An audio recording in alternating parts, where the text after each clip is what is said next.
नमस्कार, 4 का चक्रव्यूह में आपका स्वागत है। मैं हूं आपके साथ अंशिका।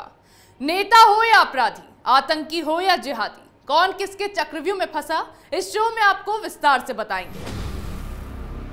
चक्रव्यूह में आज सबसे पहले बात सुप्रीम कोर्ट के चक्रकाल में फंसे मुस्लिम पक्ष की, जहां शिवलिंग को फव्वारा बताने वाले जिहादियों की हार हुई और हिंदू पक्ष की जीत। फिर बात करेंगे मुसलमानों के चक्रव्यूह में फंसे पीएफआई की, जिस पर अब सूफी इस्लामिक बोर्ड ने सरकार से बैन लगाने की मांग की है। चक्रव्यूह की तीसरी खबर में बात करेंगे सीबीआई के चक्रकाल में फंसे पी चिदंबरम की, जिस पर कार्ति चिदंबरम के बाद शिकंजा कसा जा सकता है। चौथी और आखिरी खबर में बात करेंगे मोदी के चक्रव्यूह में फंसे आतंकी यासीन मलिक की, जिसके समर्थन में अब पाकिस्तान उतर आया है। चलिए शुरुआत करते हैं चक्रव्यूह की, और सबसे पहले बात सुप्रीम कोर्ट से लताड़ खाए जिहादी गैंग की। मुस्लिम पक्ष लगातार इस ज्ञानवापी विवादित ढांचे में हो रहे सर्वे पर स्टे लगाए जाने की तमाम कोशिशें करता रहा। इसे लेकर कई दलीलें भी पेश की गई, लेकिन कोई फायदा नहीं हुआ। 20 मई को सुप्रीम कोर्ट में सुनवाई हुई और कोर्ट के फैसले के बाद हिंदू पक्ष की ही जीत हुई, क्योंकि सुप्रीम कोर्ट की ओर से इस मामले को जिला कोर्ट यानी वाराणसी कोर्ट में ट्रांसफर कर दिया गया। इसके साथ ही कोर्ट को इस मामले का 8 हफ्तों के अंदर ही निपटारा करने को कहा गया है। इसी बीच विवादित ढांचे में मिले शिवलिंग को लेकर भी जिहादी गैंग अफवाह फैलाने से बाज नहीं आ रहा है। ज्ञानवापी मस्जिद की देखरेख करने वाले अंजुमन इंतजामिया कमेटी बार बार शिवलिंग को फव्वारा बताकर हिंदुओं की भावनाओं को ठेस पहुंचाने में लगी है। कमेटी का कहना है कि बनारस की तीनों पुरानी शाही मस्जिदों में एक फव्वारा लगा है और पूरे यूपी में ऐसे कई फव्वारे मिल जाएंगे। हिंदू पक्ष जिसे शिवलिंग बता रहा है वो सिर्फ एक फव्वारा है, वो शिवलिंग नहीं दिख रही है। हालांकि ये मामला पूजा अधिनियम के खिलाफ दायर किया गया है, लेकिन अदालत जो भी आदेश पारित करेगी वो उसका पालन करेंगे। तो अब ये जिहादी गैंग इस बात को भी ध्यान से सुन ले, जिस शिवलिंग को ये लोग छाती पीट पीट कर फव्वारा बता रहे हैं, इनकी इन्हीं बातों को लेकर भी सुप्रीम कोर्ट ने फटकार लगाई है। सुप्रीम कोर्ट ने सुनवाई के दौरान ये साफ किया है कि शिवलिंग को फव्वारा नहीं कहा जाएगा, क्योंकि इससे हिंदुओं की भावनाओं को ठेस पहुंचती है।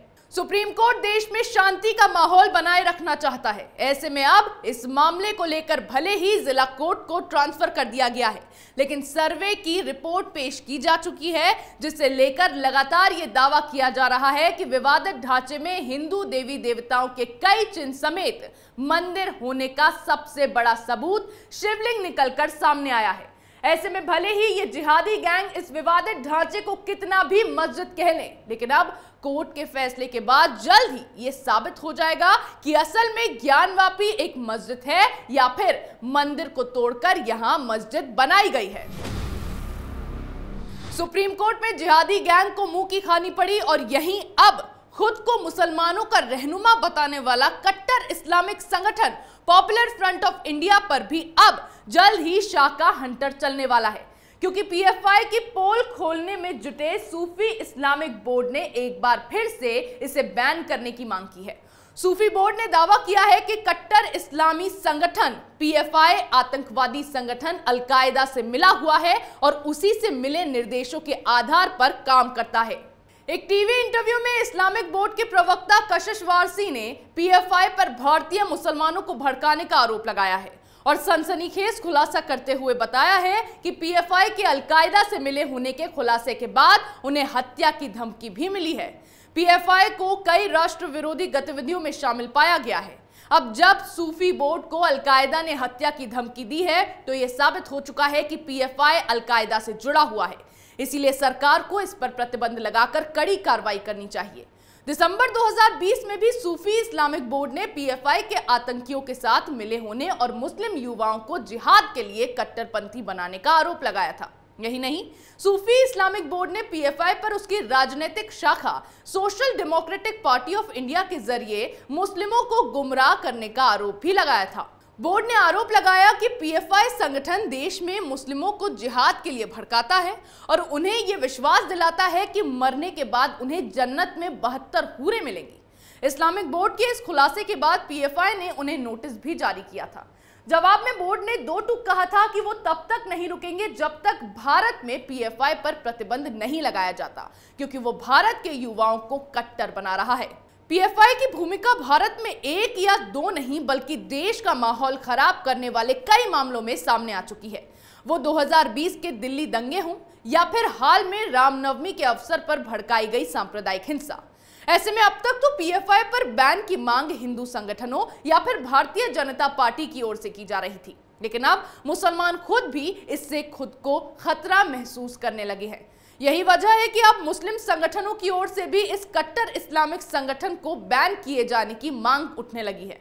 पीएफआई की पोल जैसे ही खुलने लगती है वैसे ही उसका नोटिस गेम शुरू हो जाता है और वो खुद के खिलाफ आवाज उठाने वाले लोगों को नोटिस देने लगता है। जिस तरह से अब मुस्लिम संगठनों की ओर से ही इसे बैन किए जाने की मांग उठने लगी है, उसके बाद अब गृह मंत्रालय भी जल्द ही अपने एक्शन में आने वाला है। हाल में गृह मंत्रालय को पीएफआई के खिलाफ सबूत भी हाथ लगे थे। ऐसे में इस्लामिक बोर्ड के इस खुलासे के बाद शाह के लिए पीएफआई पर बैन लगाना और भी आसान होने वाला है। जहां पीएफआई पर जल्द ही शाह का हंटर चलने वाला है, वहीं मनी लॉन्ड्रिंग मामले में पहले जेल की हवा खा चुके कांग्रेस नेता पी चिदंबरम की मुश्किलें भी बढ़ती दिखाई दे रही हैं, क्योंकि उनके बेटे कार्ति चिदंबरम पर गिरफ्तारी की तलवार लटकी हुई है। उनके करीबी भास्कर रमन की गिरफ्तारी के बाद सीबीआई कार्ति को भी गिरफ्तार कर सकती है। ऐसे में कांग्रेस नेता ने कोर्ट का दरवाजा खटखटाया है। उन्होंने दिल्ली कोर्ट में अग्रिम जमानत याचिका दाखिल की है। वहीं सीबीआई ने इस याचिका का विरोध किया है। सीबीआई का कहना है कि अगर कार्ति को गिरफ्तार किया जाता है तो वो 48 घंटे पहले नोटिस देगी, जबकि कोर्ट ने कहा है कि अगर सीबीआई उनको गिरफ्तार करती है तो उसे 3 कार्य दिवस पहले नोटिस दिया जाना चाहिए। वहीं कार्ति के वकील ने बताया है कि फिलहाल वो भारत में नहीं है। ऐसे में कोर्ट ने आदेश दिया कि आरोपी को भारत पहुंचने के 16 घंटे के अंदर जांच में शामिल होना होगा। अब सीबीआई वीजा भ्रष्टाचार मामले में उनके खिलाफ जांच कर रही है। इसी को लेकर हाल में कार्ति चिदंबरम के चेन्नई और दिल्ली निवास समेत देश भर में 10 ठिकानों पर छापेमारी की गई थी। सीबीआई के मुताबिक कार्ति ने तलवंडी साबो बिजली परियोजना के लिए चीनी नागरिकों को वीजा उपलब्ध करवाया था, और ये सब तब हुआ जब कार्ति के पिता पी चिदंबरम केंद्रीय गृह मंत्री थे। उस वक्त उन्होंने 50 लाख रुपए की रिश्वत लेकर 263 चीनी नागरिकों को भारत का वीजा दिलाया था।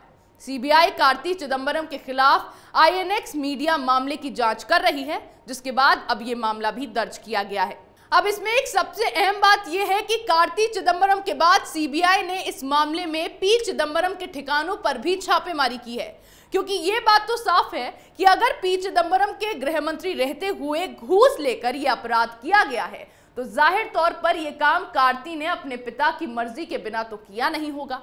अब सीबीआई का पी चिदंबरम के ठिकानों पर छापेमारी को जांच का पहला स्टेज माना जा रहा है, लेकिन अगर इस वीजा स्कैम केस में कहीं भी पी चिदंबरम की भूमिका सामने आती है तो कार्ति चिदंबरम से जांच की आंच पी चिदंबरम तक पहुंच सकती है, जिसके बाद पहले ही आईएनएक्स मीडिया घोटाले में वो महीनों की जेल की हवा तो खा ही चुके हैं, एक बार फिर वहीं पहुंच जाएंगे। यहां सीबीआई के शिकंजे में कांग्रेस नेता पी चिदंबरम फंसने वाले हैं, वहीं पीएम मोदी के चक्रव्यूह में पाकिस्तान फंस गया है। खुद को मुसलमानों का मसीहा बताने वाला पाकिस्तान फिर एक बार यह साबित कर चुका है कि वो आखिरकार समर्थन तो आतंकियों का ही करेगा।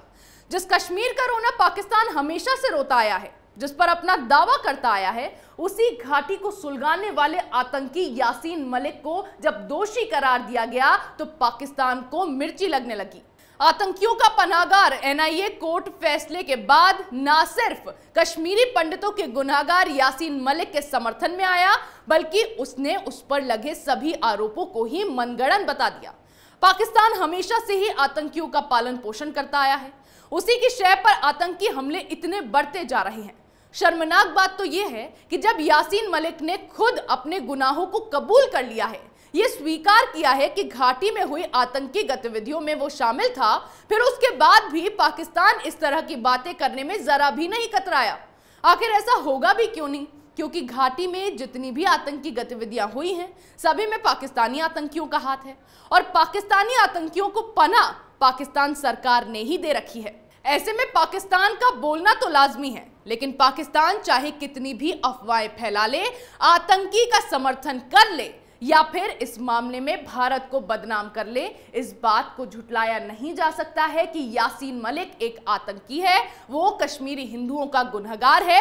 उसी ने घाटी में आतंकी गतिविधियों को अंजाम देने का काम किया था और अब पाकिस्तान भी फिर एक बार आतंकी के ही समर्थन में खड़ा है। यही कारण है कि भारत पाकिस्तान के साथ बातचीत का विचार नहीं करता है। चक्रव्यूह में मेरे साथ आज इतना ही। कल फिर कौन किसके चक्रव्यूह में फंसेगा, नए मुद्दों के साथ पेश होंगे और दिखाएंगे कई और सनसनीखेज खुलासे। तब तक के लिए देखते रहिए कैपिटल टीवी।